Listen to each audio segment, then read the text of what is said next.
A week of fierce scrutiny meant the Power had to show positive signs against a Fremantle outfit looking to hone their game plan under coach Ross Lyon.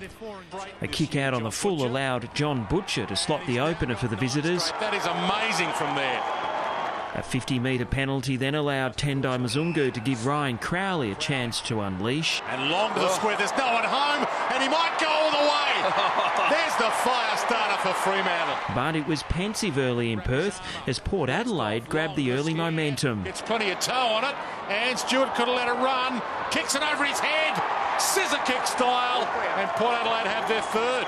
A tight first term, and there was less than 3 minutes to go before Matthew Pavlich made an impact. That is a gem of a kick, and that's the igniter they needed.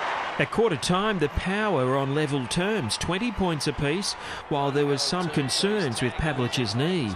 The skipper was given the all clear, and he showed he wasn't under too much duress. And Ben's back again.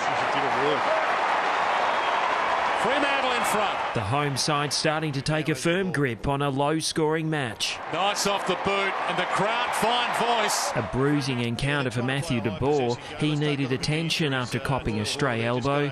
And Justin Westhoff, who was on the end of some heavy treatment. And it was getting ugly in open play as the Power created major headaches for themselves. Stewart made that impossible for Cassisi. Clancy Pearce, he can smell some blood here. Wraps him up, ties him up. It's between his legs. The crowd roar. They get what they're after. Clancy Pearce made no mistake. The biggest lead of the game to either team. Never in doubt from there. When Pavlich bagged his third, the match was slipping away for Port Adelaide. And he gets one closer to the magical 500. Plenty of pain for Lockie Neal after the young Docker was kneed in the stomach.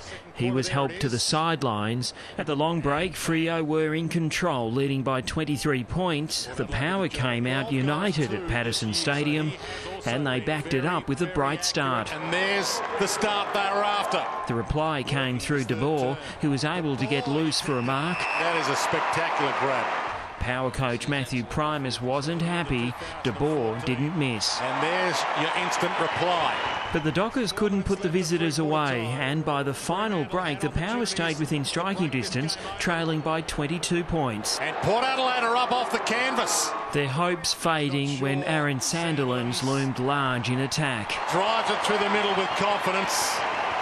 And Port Adelaide again at breaking strain. Chris Mayne put the game out of reach with his second for the day. Big kick there, and he punches the air the moment it met his boot. He still hasn't missed for the year. The Power crashing to their sixth straight loss as Mayne added to his tally. 13 straight to start the year. The skipper capped the game with a milestone kick, giving home fans the perfect final act. The Purple Heart. His fourth for the day, 500th of his career, and the 51st AFL-VFL player to reach the magical 500 figure. Fremantle posting their fifth victory, home comfortably by 40 points, winning 12-15-87 to 7-5-47. Brett Clancy, Big Pond Sport.